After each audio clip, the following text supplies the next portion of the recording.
कलयुग का कड़वा सच जानकर आपके रोंगटे खड़े हो जाएंगे।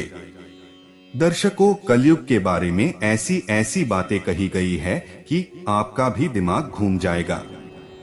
आज के इस वीडियो में हम कलयुग के ऐसे कड़वे सच के बारे में बात करेंगे जिसे सुनकर आपको भी नहीं होगा यकीन। तो दर्शकों, यह वीडियो बहुत ही ज्ञानवर्धक और आपके जीवन को बदलने वाला है, तो वीडियो को ध्यान से और अंत तक जरूर सुने और सच्चे दिल से कमेंट में जय श्री कृष्ण जरूर लिखे। पहले हम आने वाला कलयुग कैसा होगा उस पे बात करेंगे और फिर इस कलयुग में पाप कर्म से कैसे बचना है उस पर बात करेंगे। दर्शकों, वेदों में सतयुग, त्रेतायुग, द्वापर युग और कलयुग के 4 युग बताए गए हैं। कलयुग समय की दृष्टि से एक ऐसा युग है जिसमें अधर्म, दुराचार और नैतिकता के कमी का प्रबल प्रभाव होता है। इस वीडियो में हम कलयुग के कड़वे सच के विषय में एक व्यापक अध्ययन करेंगे जो इस युग की विशिष्टताओं को प्रकट करेगा और आपको इसके प्रभाव को समझने में मदद करेगा। दर्शकों, पहले ही बताया गया था कि कलयुग में लड़कियां सुरक्षित नहीं रहेंगी। उनका अपने घर में शोषण किया जाएगा, अपने ही घर के लोग उनके साथ व्यभिचार करेंगे और बाप बेटी, भाई बहन कोई रिश्ता अच्छे से नहीं रहेगा। और यह बात आपने कई जगह देखा या सुना भी होगा। ऐसा बताया गया है कि बच्चे को जन्म देगी 7 साल की लड़की।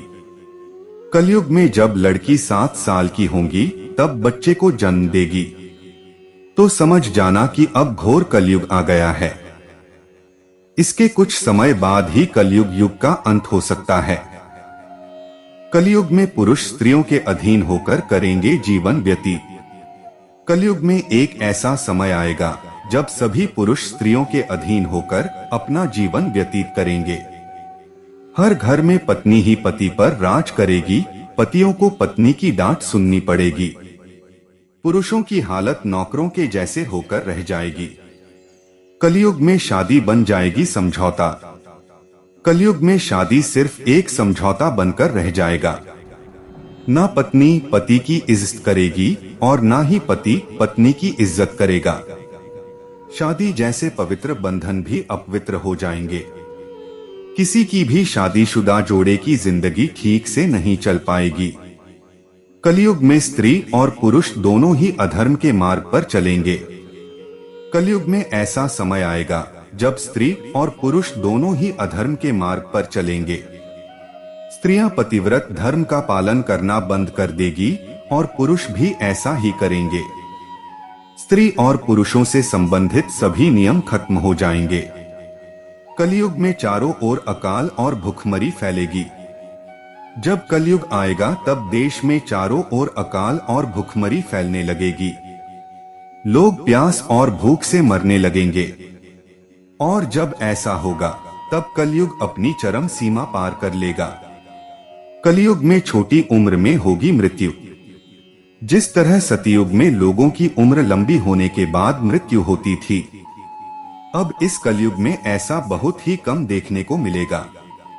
कलयुग में जब किसी की मृत्यु होगी तब इंसान की उम्र 21 से 30 साल के अंदर होगी और उसकी मृत्यु अकाल या पीड़ादायक होकर होगी। कलयुग में औलाद उठाएगी पिता पर हाथ। जिस दिन एक बेटे ने अपने पिता के ऊपर हाथ उठा दिया, तभी से समझ लेना कि कलयुग ने अपनी सारी हदें पार कर ली है। हर घर में झगड़े और कलेश होगा, कोई आपस में मिलकर नहीं रहेंगे और लोग अपने ही घर में अपनों को मारेंगे। कलयुग में कोई भी एक दूसरे से सच नहीं बोलेगा। ना पति पत्नी से सच बोलेगी और ना बच्चे अपने माता पिता से सच बोलेंगे। हर तरफ सिर्फ झूठ का ही बोलबाला रहेगा और सच की आंखों पर पट्टी बंध जाएगी। कलयुग में बेईमानी का बोलबाला होगा। लोग एक दूसरे को ठग कर पैसा कमाएंगे। पैसों के लिए इंसान का बेदर्दी के साथ खून करेगा। घर वाले ही घर में चोरी करेंगे, दूसरों का हक छीनेगा, तब घोर कलयुग आ जाएगा। कलयुग में समाज हिंसक हो जाएगा। जिन लोगों के पास पैसा होगा वही बलवान कहलाएगा और उनका ही राज चलेगा। मानवता नष्ट हो जाएगी, रिश्ते खत्म हो जाएंगे, एक भाई दूसरे भाई का दुश्मन हो जाएगा। कलयुग में अपराधियों की संख्या में होगी वृद्धि। कलयुग के समय में चोर और अपराधियों की संख्या बहुत ज्यादा हो जाएगी। लोग एक दूसरे के प्रति हिंसक हो जाएंगे और सभी के मन में पाप प्रवेश कर जाएगा। कलयुग में लोग शास्त्रों से हो जाएंगे दूर। कलयुग में लोग एक दूसरे को बुरे शब्दों से ही व्यवहार करेंगे।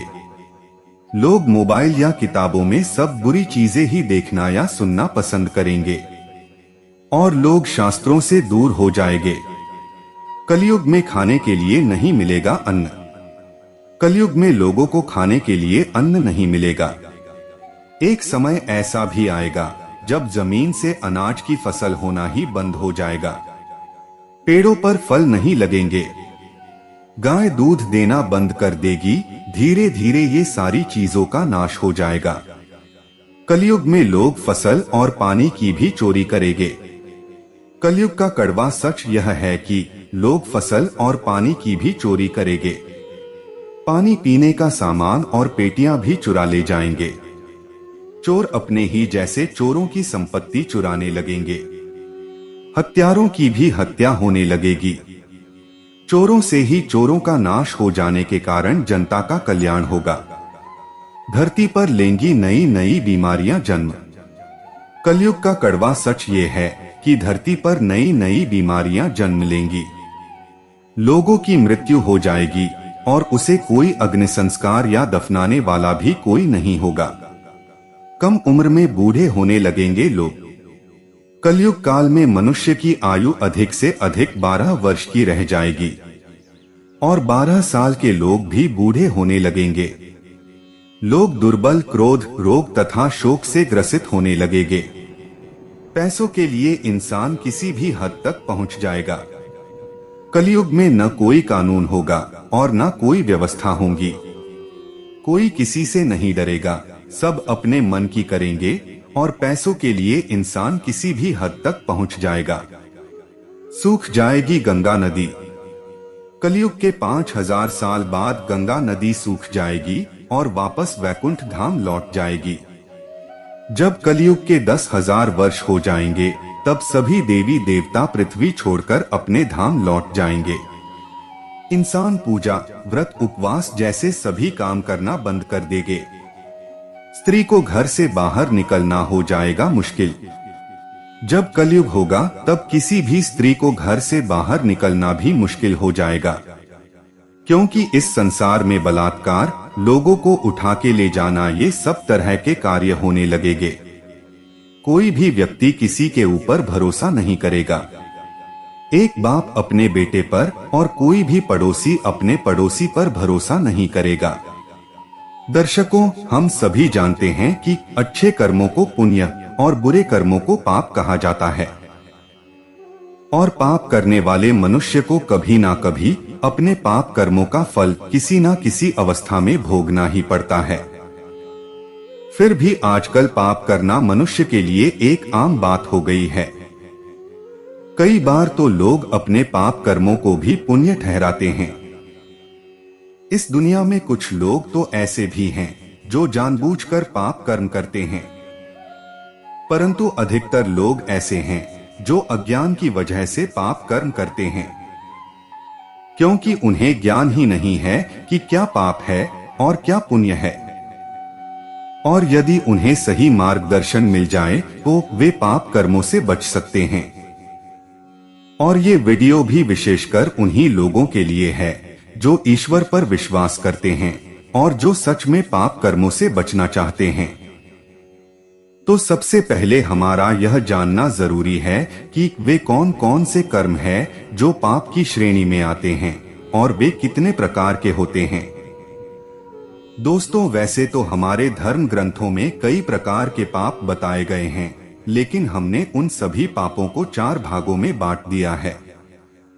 पहला है तनसा पाप, यानी जो पाप हम अपने तन के द्वारा करते हैं, जैसे चोरी, डकैती करना, हिंसा करना, स्त्रियों से दुराचार करना या दुनिया के किसी भी प्राणी को किसी भी प्रकार से कष्ट पहुंचाना तन से होने वाले पाप हैं। याद रखिए, हरे भरे पेड़ पौधों को अपने स्वार्थ पूर्ति के लिए काटना भी पाप है और इसी पाप के दंड स्वरूप में बाढ़, भूकंप, सुनामी और अकाल जैसी प्राकृतिक आपदाओं का सामना करना पड़ता है। दूसरा है मनसा पाप, जो पाप हम केवल अपने मन में ही करते हैं। जैसे जैसे अपने मन में किसी के प्रति घृणा या ईर्ष्या का भाव रखना, किसी प्राणी पर क्रोध करना, किसी स्त्री के लिए मन में बुरा विचार रखना या किसी का बुरा चाहना मन से होने वाले पाप हैं। कई बार हमारे मन में यही गलतफहमी रहती है कि केवल सोचने से कोई पाप नहीं लगता, जबकि यह भी एक बहुत बड़ा पाप है, क्योंकि किसी भी मनुष्य के पतन की शुरुआत मन के बुरे विचारों से ही होती है। तीसरा है वचना पाप, यानी वचन से होने वाले पाप। अपने अप्रिय वचन से किसी को दुख पहुंचाना, असत्य बोलना, किसी की निंदा करना, चुगली करना या किसी झूठा वादा करना वचन से होने वाले पाप हैं। और दुख की बात है ये है कि आजकल लोग इन पापों को अपनी छोटी सी गलती भी नहीं मानते। लेकिन एक बात हमेशा याद रखें कि पाप छोटा हो या बड़ा, पाप होता तो पाप ही है और उस पाप की सजा हमें किसी भी हाल में भोगना ही पड़ेगा। पाप कितने प्रकार का होता है और सबसे बड़ा पाप कौन सा होता है? इस तरह का वर्गीकरण पंडितों ने उनके न्यस्त स्वार्थों की पूर्ति के लिए किया था, मासूम और सामान्य जनता को बरगलाने के लिए किया था। मुझसे प्रश्न पूछा है, चाहे किसी भी उद्देश्य की पूर्ति के लिए किया हो, मैं तो उन मीमांसा में पढ़ूंगा ही नहीं जो मेरे लिए एक जघन्य अपराध है। यह कहने के बाद सही बात तो यही है कि सबसे बड़ा पाप अगर कुछ है तो स्वयं को नहीं जानना। हम कहेंगे हम तो स्वयं को जानते हैं। क्या वाकई अगर आपका स्मृति लोप हो जाए, आपको याद न रहे कि आप किसकी संतान हैं, किस परिवार में जन्मी हैं, किसके संग ब्याही हैं, किसकी माता हैं, किस देश में जन्मी हैं, आपका जेंडर तक आप भूल जाए तो आपको पता होगा कि आप कौन हैं। समाज, परिवार और देश द्वारा दिया गया पहचान पत्र है केवल। आपको पता बिल्कुल भी नहीं कि आप कौन हैं। आप कहें कि मैं शरीर हूँ, बेहोशी की अवस्था में शरीर तो रहता है, आप नहीं रहते। लौट के आते हैं, फिर शरीर से तादात्म्य बनाकर कहते हैं कि मैं शरीर हूँ। शरीर तो थोड़ी देर पहले निश्चेष्ट पड़ा था, पूछने पर जवाब नहीं दे रहा था। संज्ञा लौटी तो क्या लौटा जो जवाब देने लगा। थोड़ा सोचिए, न तो आप शरीर हैं, न ही शरीर का कोई अंग, क्योंकि कोई अंग अलग हो भी जाए तो आप अपने आप को पूरा ही पाते हैं। किसी दिव्यांग से पूछ के देखिए तो ये निश्चित है कि हम न तो शरीर हैं, न मन है जिसे मस्तिष्क भी कहते हैं। सपने दिखते हैं, न चाहे कितनी ही बेहोशी हो या नींद हो। कौन है जो सपने देखता है? मस्तिष्क तो सो गया था शरीर के साथ, कोई तो होगा जिसने सपना देखा। देखा तो जरूर था, याद रहता है तो मस्तिष्क से अलग कुछ होना चाहिए, वो क्या है? केवल यही एक प्रश्न प्रासंगिक है। सारी पाप पुण्य की धारणा केवल इस प्रश्न का उत्तर न जानने के कारण पैदा हुई। जिस दिन स्वयं को जान लेंगे तब सारे पाप समाप्त हो जाएंगे, साथ ही पुण्य का खाता भी। उससे पहले बच्चों की पहेलियां हैं, बुझे तो ठीक वरना कोई फर्क नहीं पड़ता। कलयुग को कर्मश्रेष्ठ युग माना जाता है। इस युग में सिर्फ कर्म का ही फल मिलता है। पूजा, भक्ति, गुरु के आश्रम में जाकर सेवा, यह सब आपको सही कर्म करने के लिए प्रेरित करता है। यह अपने आप में धर्मानुसार कर्म नहीं है। धर्मानुसार कर्म वो है जो कि व्यक्ति अपनी उन्नति के लिए अपने परिवार तथा अपने पूरे परिवार तथा जिस समाज, मोहल्ले या सोसाइटी में वो रह रहा है उसकी उन्नति के लिए पूरी निष्ठा ईमानदारी से करता है। ऐसा करते हुए वो समाज में प्रगति भी कर सकता है और ज्ञान अर्जित भी कर सकता है। यहाँ यह स्पष्टीकरण आवश्यक है कि निष्ठा व ईमानदारी से कार्यरत रहने का यह भी आवश्यक मापदंड है कि वह व्यक्ति समस्त नकारात्मक सामाजिक बिंदुओं का भौतिक स्तर पर विरोध करेगा, जैसे कि भ्रष्टाचार, कमजोर वर्ग तथा स्त्रियों पर अत्याचार, पर्यावरण को दूषित करना या नष्ट करना आदि। एक और उदाहरण लेते हैं। 1000 वर्ष की गुलामी की लंबी अवधि में ऐसे अनेक अवसर आए जब यदि समस्त राज्य मिलकर विदेशी हमलावरों का मुकाबला करते तो भारत का इतिहास कुछ और होता। यह भी सही है कि समस्त राजा वीरतापूर्वक लड़े, लेकिन लड़े अलग अलग, और इतिहास आपको बताता है कि कितना व्यापक विनाश था।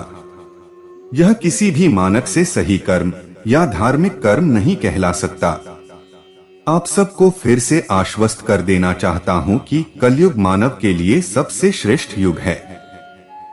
अब बाकी 2 बचे हुए मापदंडों के आधार पर हम कलयुग की चर्चा करेंगे, जो कि इस प्रकार हैं। अवतार की उस युग में संख्या और वेदांत ज्योतिष। पहले वेदांत ज्योतिष से देखते हैं। एक महायुग या कल्प, जो भी आप कहना पसंद करें, उसके 12 भाग होते हैं।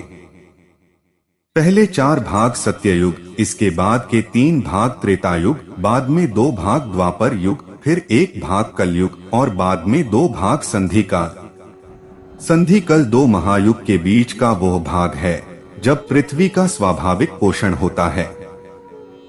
सत्य युग पहला भाग या भाव जन्म दर्शाता है।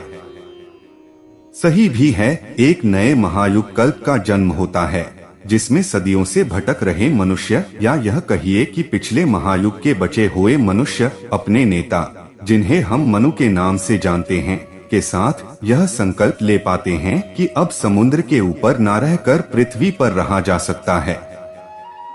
दूसरा भाव कुटुंब का है। अब जब दोबारा पृथ्वी ही घर हो गई तो लोगों ने साथ मिलकर बस्तियां बनानी शुरू कर दी। तीसरा भाव छोटे भाई और बहन का है। जंगल में नई मनुष्य की प्रजाति अब पनप रही थी, जिनके पूंछ थी और जिन्हें हम वानर भी कहते हैं। चौथा भाव घर और गृह सुख का है। अब अनेक बस्तियां मिलकर कबीला या राज्य कहलाने लगी।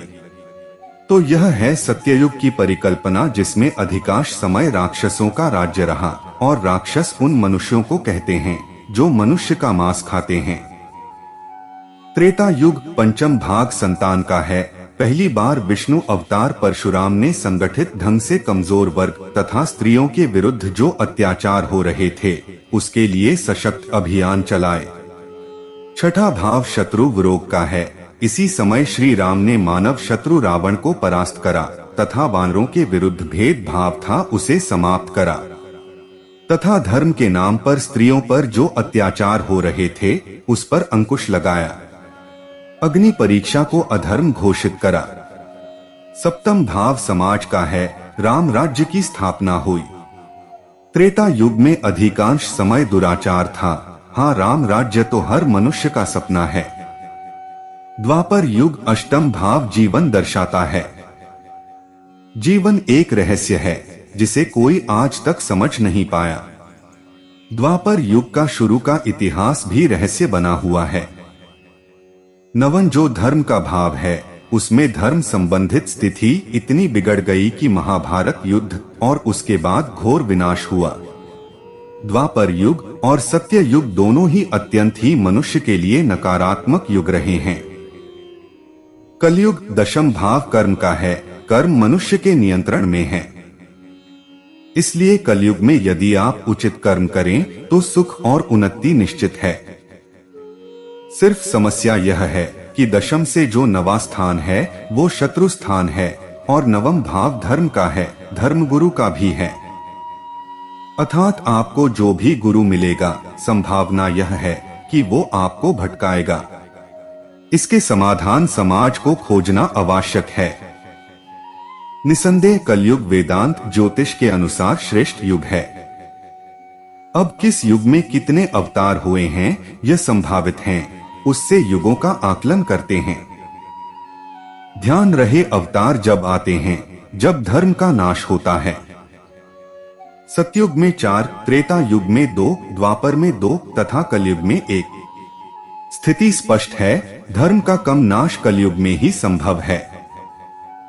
हर संभावित चर्चा करके तथा हर मापदंड पर आकलन करने के पश्चात यह निसंकोच कहा जा सकता है कि कलयुग ही श्रेष्ठ युग है।